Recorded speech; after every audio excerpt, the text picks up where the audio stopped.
Uniform service அப்படிங்கிறது பேரே வந்து காவல்துறைக்கு யூனிஃபார்ம் சர்வீஸ்னு சொல்லிட்டு, ஆனால் இப்போ யூனிஃபார்ம் போடாமலே இந்த மாதிரி ஒரு இது பண்ணுறத நம்ம போலீஸ்காரங்க பண்ணுறாங்களா இல்லை அதர்ஸ் பண்ணுறாங்களான்னு எப்படி என்ன டிஃபைன் பண்ண முடியும் சார்? எல்லா போலீஸும் ஒன்று தான் சார். இப்போ நேற்று வரைக்கும் என்ன பண்ணுறீங்க நீங்கள், ஒரு சாதாரண மனிதன் பேப்பரில் போடுறீங்க. இது மாதிரி நான் போலீஸுக்கு ஆர்டர் எடுக்கிறவங்க எல்லாம் வந்து போலீஸுக்கு வந்து போகிறான். 6 மாதம் யூனிஃபார்மை போட்டு லெஃப்ட் ரைட்டுன்னு சொல்லி ட்ரைனிங் கொடுத்தா அவன் எங்கே சார் தெரிஞ்சிருப்பான்? ஞான் புத்தர் ஆகிடுவாரா, இயேசுநாதர் ஆகிடுவாரா, இல்லை புத்தர் ஆகிடுவாரா?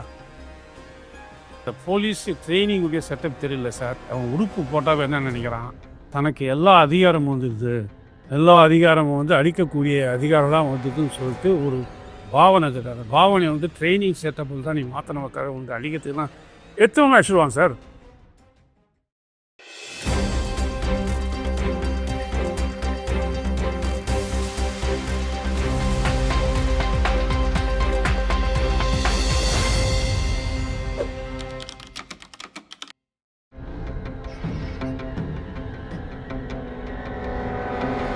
இந்த நேர்காணலில் நம்மோடு விவாதிப்பதற்காக ரிட்டையர்டு சூப்பரண்ட் ஆஃப் போலீஸ் திரு கிருஷ்ணமூர்த்தி அவர்கள் நம்மோடு இணைந்துள்ளார். வணக்கம் சார். சார், ஒரு 379 கேஸு, அதாவது திருட்டு வழக்கு. இந்த வழக்கில் வந்து ஒருத்தருடைய உயிரே பறிக்கக்கூடிய அளவுக்கு காவல்துறையுடைய செயல்பாடு இருக்கு சார். அதை பற்றி ஒரு முன்னாள் காவல்துறை உயரதிகாரியான உங்களுடைய கருத்து என்னங்க சார்? சார், இப்போது காவல்துறையில் எவ்வளோ மாடர்னைசேஷன் ஆகிருக்கு இன்னும். ஆனால் அதை வந்து நம்ம போலீஸ் வந்து அதை பின்பற்றுறது இல்லை.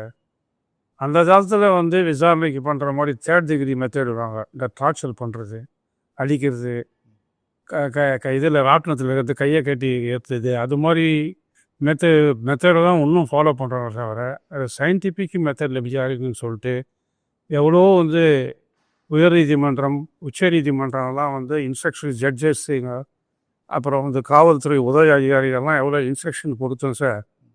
நம்ம கீழே இருக்கிற சபார்டினேட்டுக்கு வந்து அதை ஃபாலோ பண்ணுறது தான் சார். அதனுடைய விளைவு தான் வந்து இன்றைக்கி ஒரு மரணம் அரசாங்கத்துக்கே கெட்டப்பேர் வருதுன்னா, இந்த கீழ்நிலையில் உள்ள காவலர்களுக்கு வந்து சரியான பயிற்சி கிடையாது சார். இப்போ போலீஸில் மூத்த அதிகாரிகள் இதை வந்து கண்டுக்கிறது இல்லையா சார்?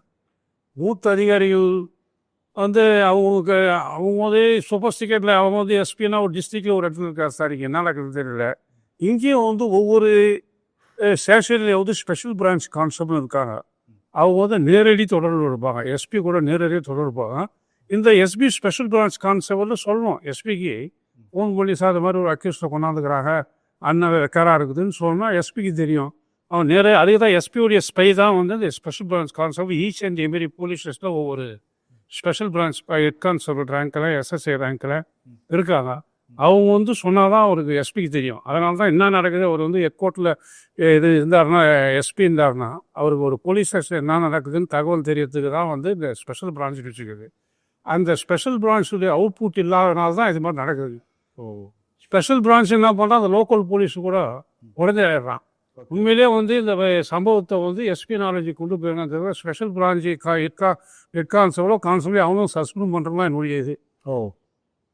ஒரு அன்றைய காலாக ஒருத்தனை வரானுன்னா அது ஸ்பெஷல் பிரான்ச் ஸ்டேஷன் அவனுடைய வேலையாக தான். இல்லை சார், இப்போது ஸ்பெஷல் பிரான்ச் போலீஸ் இப்போ இந்த அஜித்குமார் வழக்கில் கூட அந்த அஜித்குமாரை கைது சென்ன வந்த போலீஸ்காரங்க வந்து எந்த விதமான யூனிஃபார்ம் போடல, லுங்கி கட்டிட்டு சும்மா டிஷர்ட் போட்டு அது எல்லாம் சொல்லி வருகிறாங்க.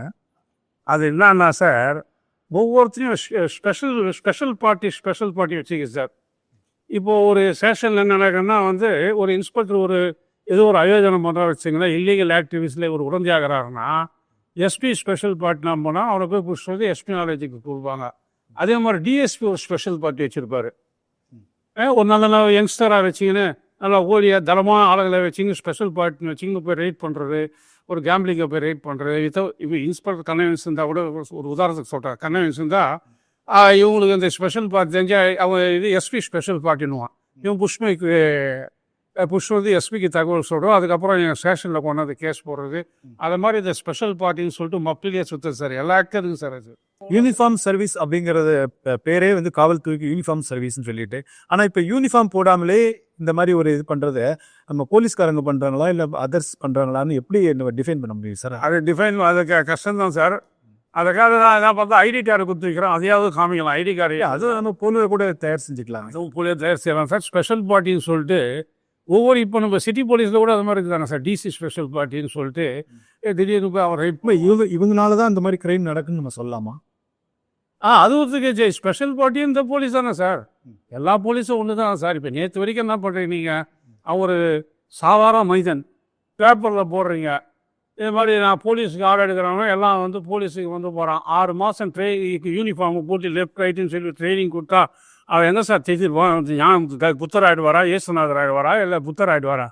இந்த சமுதாயத்தின் பிரதிபலிப்பு தான் அவர்கிட்ட இருக்குமே தவிர அவர் ஒரு நியாயமான மனிதனாக இருப்பார். ஒரு 6 மாதம் ட்ரைனிங் போயிட்டு வரதாவே ஒரு பெரிய உத்தமன் ஆகிட போகிறாரு.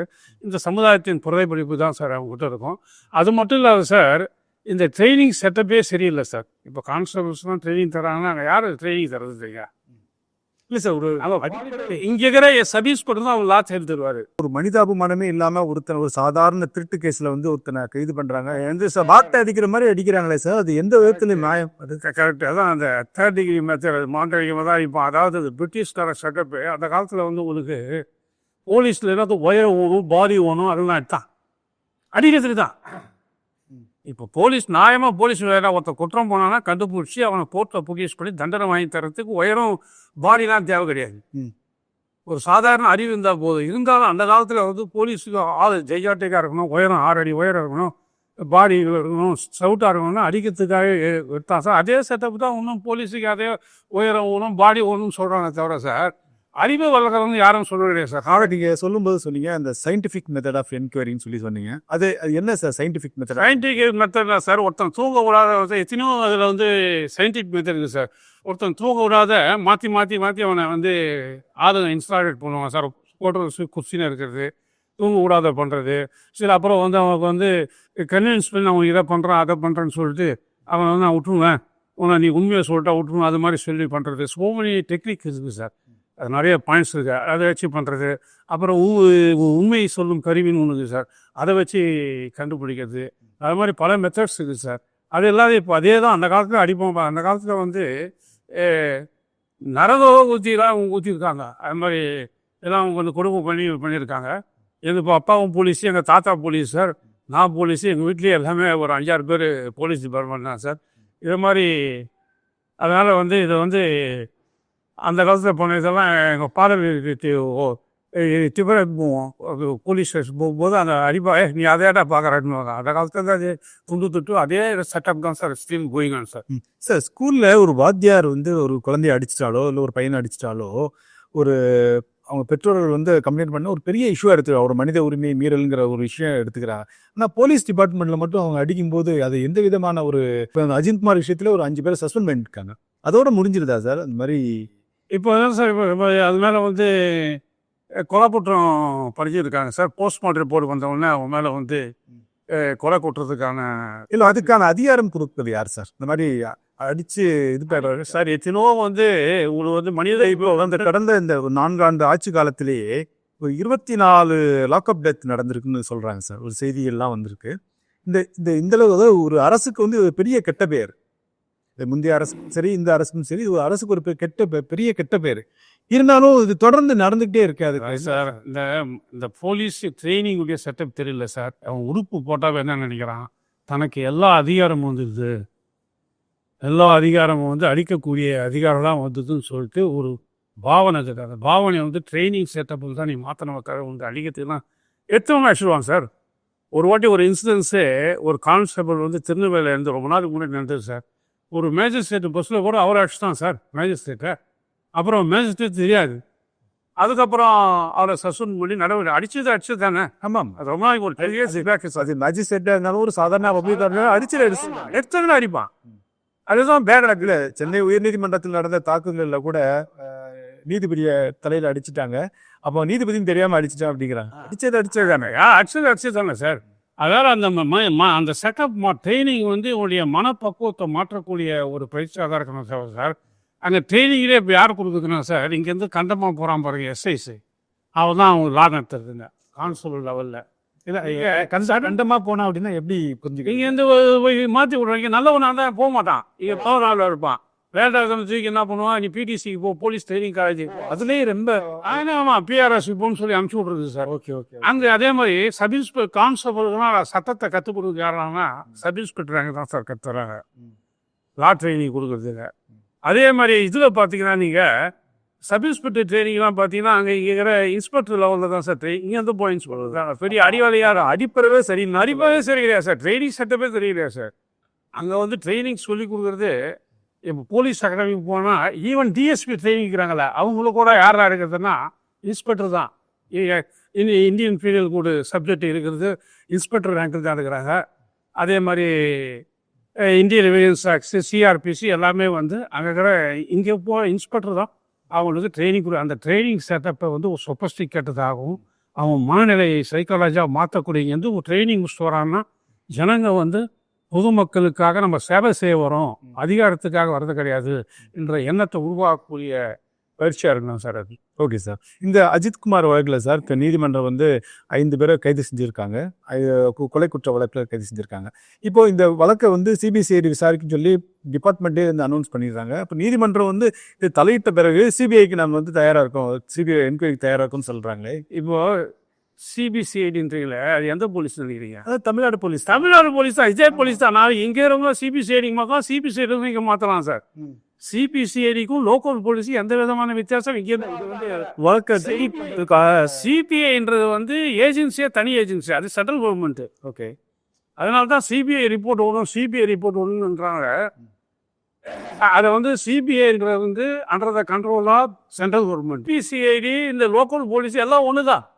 கொஞ்சம் ஃப்ரீயாக கேஸை விசாரிப்பான், இவன் கொஞ்சம் பந்தோபஸ்து திந்தோபஸ்துன்னு போயின்னு கொஞ்சம் பிஸியாக இருப்பான், அவ்வளோதான் வித்தியாசம். தவிர சிபிசிஐடிக்கும் இல்லை இப்போ சிபிஐ மாத்தினா அது correct. That is under the control of central government. ஏஜென்சியே வேறு ஏஜென்சி, அதை வந்து இவங்க கலையிட முடியாது, நம்ம ஸ்டேட் கவர்மெண்ட் கலையிட முடியாது.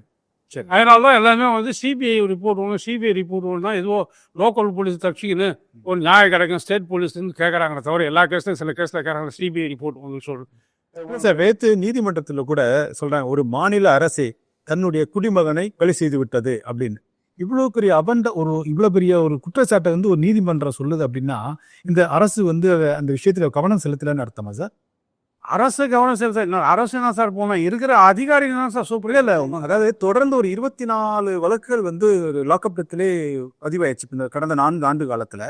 பயம் இல்லை சார், பயம் கிடையாது. போலீஸுக்கு வந்து இது மாதிரி மேலே அதாவது மேலே பயமியே போலீஸுக்கே வந்து நம்ம எப்படி தான் தப்பிச்சிக்கலாம் அப்படின்றத வந்து ஒரு பயம் இல்லாதனால தான் இந்த மாதிரி பயம், உத்தியோகத்தில் பயம் தான் இது மாதிரி அடிக்க மாட்டான் சார்.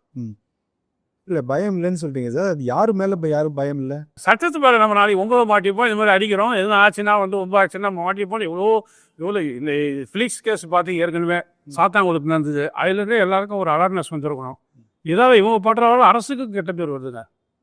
இல்லை சார், அவ்வளோ பெரிய கெட்ட பேர் வந்து கூட ஒன்றும் யாருமே அந்த மாதிரி காவல்துறையில் யாருமே தெரிஞ்சுற மாதிரி தெரியலையே சார்.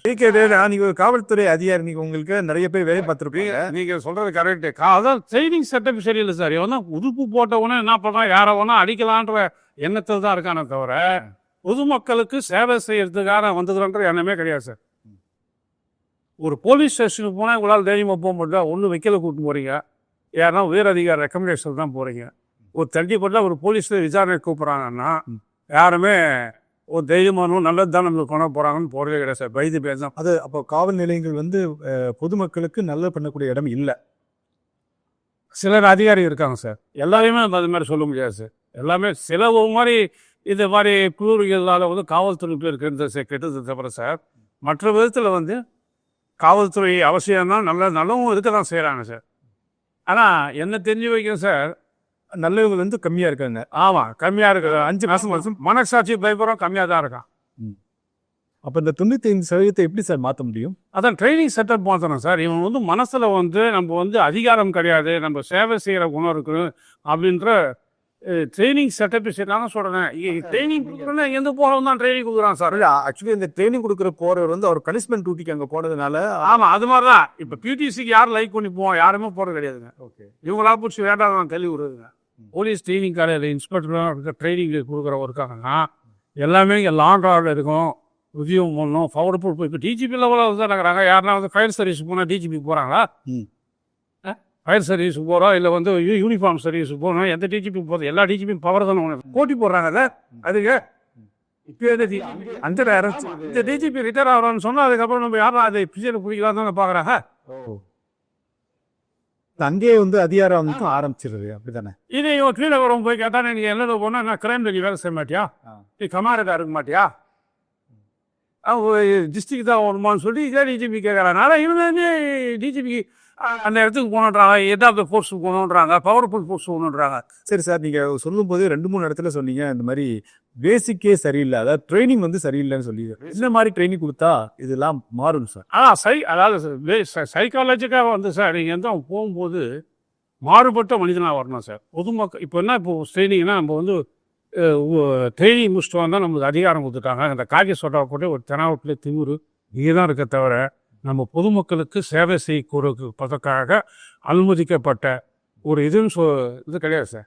ஏன் போலீஸ் ஸ்டேஷன் போங்க, ஐயா வாங்க ஐயா உட்காருங்க, என்ன ஒன்றுமே கேட்க மாட்டேங்க. இதுதான் இல்லை சார், இதுதான் கவர்மெண்ட்டும் சில மாடர்னைசேஷன் சொல்கிறாங்க, வரவேற்பாளர்னு போடுறாங்க, நிறைய சிஸ்டம் கொண்டு வந்தாலும் ஏன் இங்கே பண்ணா கூட கிடையாது சார். காவலர்கள் அடிப்படை மனநிலை மாற மாட்டேங்குது. அடிப்படை மாற மாட்டேன், அதை மாற்றணும். அதுக்கான வந்து ட்ரைனிங் தான் கண்டுபிடிக்கணும், அது மாதிரி ட்ரைனிங் செட்டப்பை கொடுக்கணும். அது மாதிரி சார், இந்த அஜித்குமார் வழக்கில் எஃப்ஐஆரில் வந்து அவருக்கு வந்து வலிப்பு ஏற்பட்டதுனால அவர் இறந்து போயிட்டான்னு சொல்கிறாங்க. ஆனால் பிரேத பரிசோதனை அறிக்கையில் வந்து கிட்டத்தட்ட 44 இடங்களில் வந்து காயம் ஏற்பட்டிருக்கு. அதோடு மட்டும் இல்லாமல் அவருடைய வாய், காது, பிறப்புறுப்பு போன்ற இடங்களில் வந்து மிளகாய் பொடியை தூவிருக்காங்க. இது இந்த அளவுக்கு கொடூரம் பண்ணுற அளவுக்கு எப்படி அவங்களுக்கு மனநிலை வருது சார்? ஏன் அந்த காவலர்கள் வந்து இந்த மாதிரி நடந்துக்கிறாங்க? அதான் சார் சொல்கிறேன் உங்களுக்கு.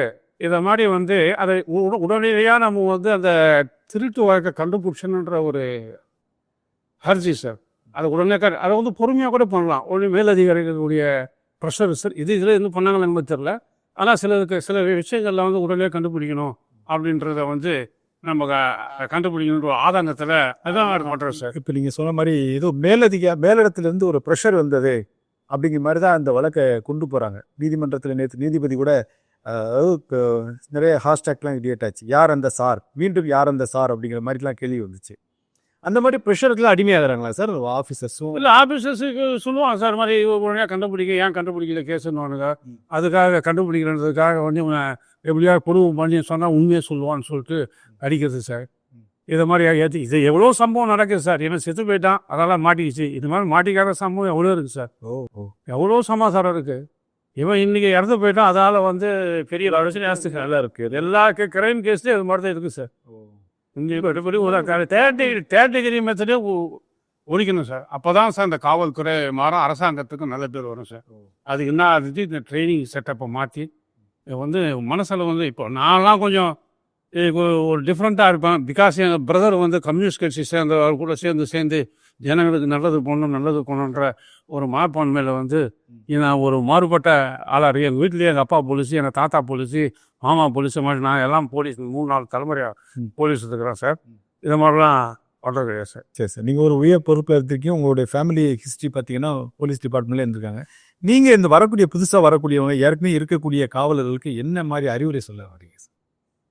அதான் சார், இப்போ காவலர் வந்து சார் ஒரு போலீஸ் ஸ்டேஷன் ஒருத்தர் வந்தான்னா பயம் இல்லாத போகிறான் ஒரு நிலைமை வருவானோ சார். மதிப்பாக நடக்கணும். வரவங்க வந்து வாங்கய்யா என்னன்னு சொல்லி மதிப்பாக நடக்கணும். இவன் டீ காப்பி வாங்கி தரோம், வரவங்களுக்கு தண்ணி சாப்பிட்றீங்களா, இது மாதிரி ஒரு அன்பான ஒரு பராமரிப்பு இருந்தாவே ஜனங்க மதியில் வந்து காவல்துறை வந்து ஒரு நல்லாகும். ஒரு வேல்வெளி என்ன பண்ணுறது, அவனை வந்து அரெஸ்ட் பண்ணணும்னு சொல்லிட்டு இப்போ வெயிலில் போகக்கூடாதுன்றதுக்கு வெள்ளிக்கிழமை அரெஸ்ட் பண்ணி சனிக்கிழமை ரிமாண்ட் பண்ணுறது, இது மாதிரி சின்னமான விஷயத்தெல்லாம் வந்து ஒன்றும் சார். இந்த இன்ட்ராகேஷன் சிஸ்டம் மாறணும்னு நினைக்கிறேன். சயின்டிஃபிக் மெத்தடில் தான் சார் பண்ணோம். அது வந்து சொஃபஸ்டிகேட்டட் ட்ரைனிங் தரணும் சார். இது மாதிரி சும்மா இந்த எஸ்ஐ வச்சு இந்த எஸ்ஐக்குன்னா நாலேஜ் தான், அந்த நாலேஜ் தான் கான்செப்ட் இருக்கும். இந்த மாதிரி ட்ரைனிங் கொடுக்குன்னு சொல்கிறோம். இப்போ ஃபாரின்லாம் இது மாதிரி அடிக்க கிடையாது சார். மாடர்னைசேஷன்ஸ் போலீஸுன்றாங்க. மாடர்னைசேஷனில் வந்து சயின்டிஃபிக் மெத்தட் எப்படி விசாரிக்கிறதுன்னு சொல்லிட்டு நிறையா இதெல்லாம் புக்கெல்லாம் எழுதியிருக்காங்க சார். இப்போ நானே ஒரு புத்தகம் காவல்துறையின் குணம் மாறாத எழுதியிருக்கேன். அஜித்குமார் காவல் மரணம் குறித்தும் காவல்துறையினருக்கு ஒரு சரியான பயிற்சி இல்லை, அடிப்படை பயிற்சி இல்லை, அதனால் சயின்டிஃபிக்காக விசாரிக்கக்கூடிய விஷயங்களை கூட 3rd டிகிரி லெவலில் விசாரிப்பதாகவும் இந்த முறை மாற வேண்டும் என்று காவல்துறை உயர் அதிகாரி ஓய்வு பெற்ற திரு கிருஷ்ணமூர்த்தி அவர்கள் நம்மோடு விவாதித்தார். நன்றி சார். நன்றி மேடம்.